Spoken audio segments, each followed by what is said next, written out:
All right, and welcome to my first fight breakdown. So, kind of want to start a series, kind of highlight some of the fights that I have, at least some of the better fights to kind of give new players an idea of um, kind of my thought process through fights. By no means am I a god at the game, but I do pretty all right for myself. So I just kind of wanted to take the opportunity to break down some of my thought process to maybe give new players an idea and to kind of dull the sharp curve, learning curve that is in Tarkov. So I'll go ahead and get started. So I had an engagement in customs. I'll mark myself with a green dot. So I was located here just outside a factory where there's the pit with the metal and the hole, and then you have dorms. I was standing here trying to kill a scav when I received shots from somewhere in this direction. A couple of them hit me, and I ended up moving back um, to this location here. There's some barrels, and I was looking at this entrance for quite some time, waiting for someone to push, and they never did. After a few minutes of waiting, I ended up pushing back around this direction, and then that's where the video clip will take off. I'll be located here now when this video starts, and that gives you some sort of context. At the time, I only thought it was one player, but you'll see how the video plays out, and then we'll come back to the map afterwards to kind of break it down and what I think happened here, and then some of the things that saved me during this engagement. So let's go ahead and get into the video. All right, so here we are on the video. As I stated, we are in factory now, moving east. I haven't made any contact at this point, and haven't heard anything at this point, and I'm moving to continue on the map and potentially look for these players at another time. So we'll go ahead and start the clip here um, and see where this takes off.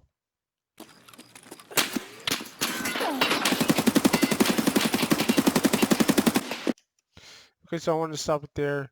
So as I'm walking out, you see the tracer round essentially burn right past my face. I take a couple shots here.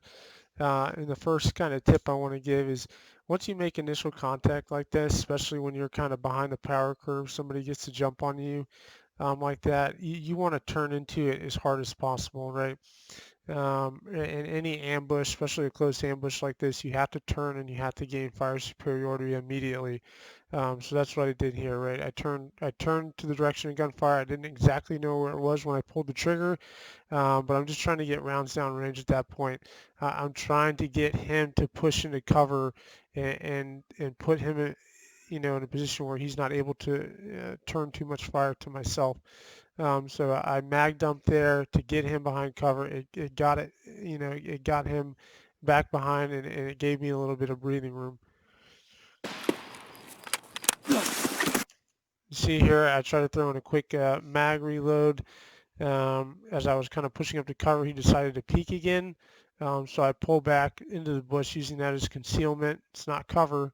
Concealment hides where you're at, but it won't stop a bullet. Cover will stop a bullet and do both. So I'm using the bush as concealment, and I'm moving to this pipe in front of me for cover.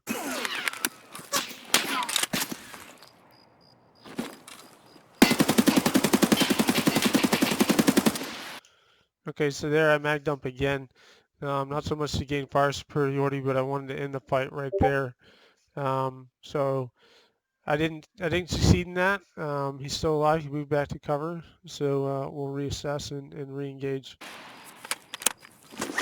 Go for the quick mag reload. This is my last mag. Throws a hand grenade.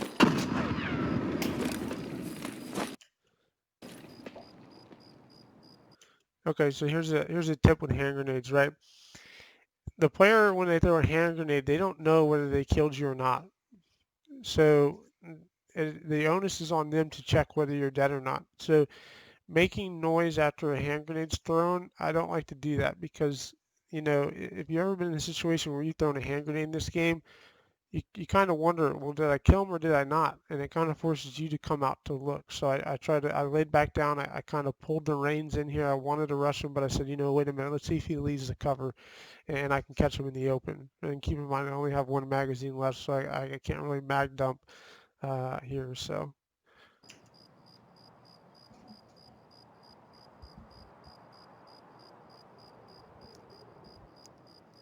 I'm waiting patiently. I'm just listening to see if he pushes out. I'm bleeding right now, but I don't want to med because you might hear that, so I don't med.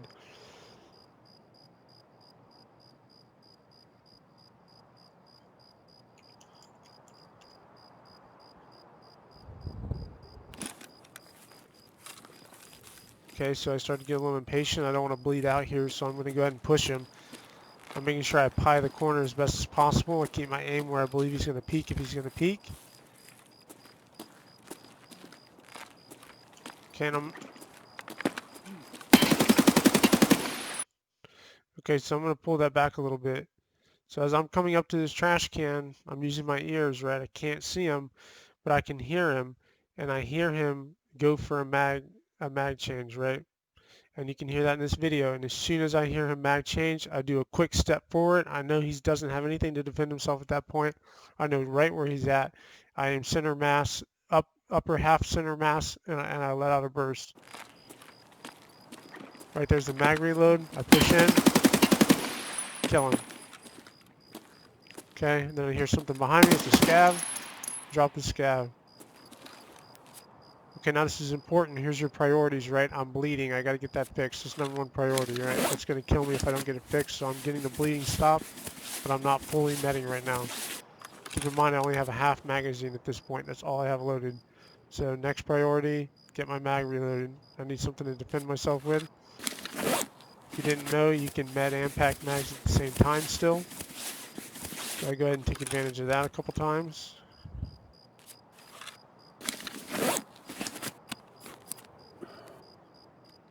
At this point, I think he's the only person that is on the field, and then we'll go ahead and cut into the next video. It leaves off right here, and we'll see where this leads. All right, and here we pick back up. So packing mags again, healing while packing mags. Number one priority is stop the bleeding, and then after that is to get some sort of security, some way to defend yourself. Don't go into medding. Don't go into looting. If you get caught looting or you get caught medding and you don't have bullets in your magazine, it's not going to be good for you. So priority is rounds in the mag, then meds, and then looting. So I go to loot here because I'm low on ammunition at this point. I'm trying to see if I can't scavenge something.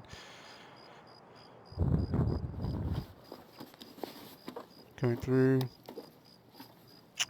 He's got I'm zeroed out on armor, so I'm going to go ahead and switch that over as a priority. Luckily he has 60 round mags. First thing you're going to want to do, check the magazine. Last thing you want to do is get in a firefight with someone else's gun and find out that it's empty. So I've got a full magazine, 60 rounder with BT ammo, so that's good. I go back to medding. Alright, I'm not going through his bag yet. Checking my health situation. Kind of low on meds at this point, so I'm kind of looking to see if he's got meds on him. And listen very closely. Did you hear that?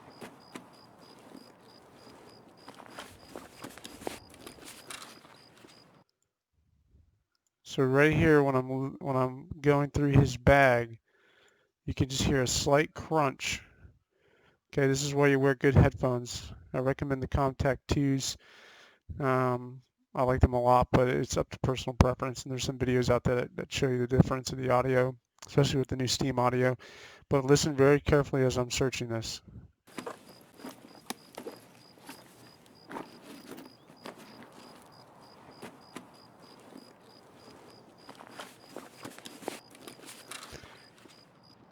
All right, we hear another player coming up.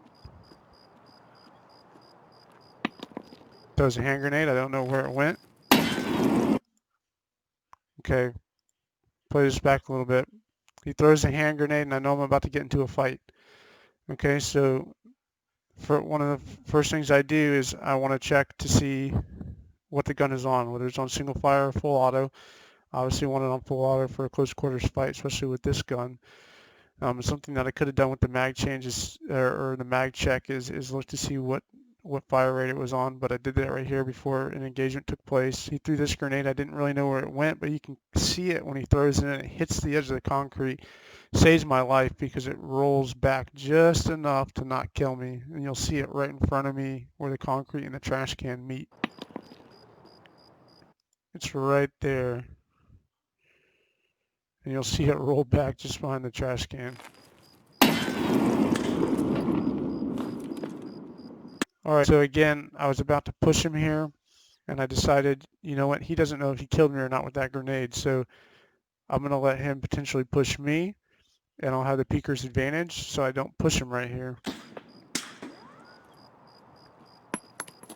All right, so right there, he just threw another grenade, this one a little bit deeper. If I stay where I'm at right now, I'm probably going to die. So now that he's throwing that grenade, I'm going to push him as hard as I can. I know he's somewhere off to the left, but I don't know exactly where he's at.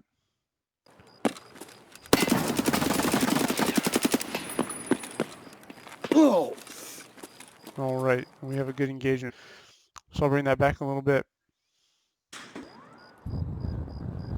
Throws a grenade. I go to push him around the corner. I know he's somewhere to the left. I pre-fire the left. As you can see, he's holding an angle on the cover.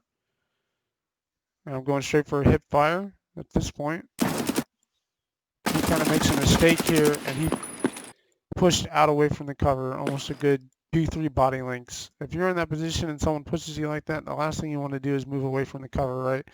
There's a whole lot of cover right there that could have soaked rounds for him, but he decided to push out into the open, and I got a lucky headshot on him. All right, so coming back to the map, when I last left off, I was here. We ended up taking contact from the first enemy, and this map isn't 100% great, but he was roughly here, and he ends up opening up on me from this location, right? At which point I ended up pushing back behind here, right? And you saw the rest of the engagement. But here's how I think that this took place. It was a two-man group, obviously, and remember I took contact first up here, and they were somewhere near a bus stop. I was anticipating that they were going to flank, they were going to come through here, and I believe that's what happened. This guy was here, and I believe that his pathing, he came from this direction, either directly like that or somewhere like this. This is where map knowledge comes into play. I was going to come through this hole and do a flank on them if they stood still, but they beat me to it as I was holding that angle up here. Second guy, I didn't know he was there. When we first ran into him, he was located here, and I believe this person most likely was up here with this buddy and probably did a wide left flank. Came through one of these holes here, and then came all the way around to this location. Now that's a very wide flank, but it's a pretty smart move, right? They're pinching me at this point from two different angles. Had I stayed where I was initially, I probably would have been killed. This guy would have probably came up behind me, or this guy would have came up and pushed me, and I would have had to fight both at the same time. But since I just happened to run in this guy early and get into that fight, I believe the second guy was probably most likely somewhere around the wall at that point or inside a factory. And since I pushed him and got the kill early, this guy was still, in traveling to get to his final destination, which is where I was at. I think this is very well played on their part. I think I got very lucky with at least the second kill. I got very lucky with the headshot. But I just kind of wanted to break down how I believe that fight took place and what they were trying to accomplish. And I believe it was a very smart plan on their part. And just always keep in mind that in any engagement, staying still is not your best friend. If the enemy knows where you're at and they're able to pin you in a location and they're able to maneuver on you, They're able to throw hand grenades. They're able to pinch you. They're able to know exactly where you're at. So any opportunity that you get to displace and cause confusion is something that you have to take advantage of. Continue to move, continue to take different angles, continue to keep them guessing and make them react to you. But I'll go ahead and leave it at that. If you like the video, please leave a like on it. I think maybe I'll do more of these as I get into good engagements that I think I can break down pretty well and give you my perspectives through some of these firefights, and maybe it'll help somebody. But thanks for watching, and have a great day.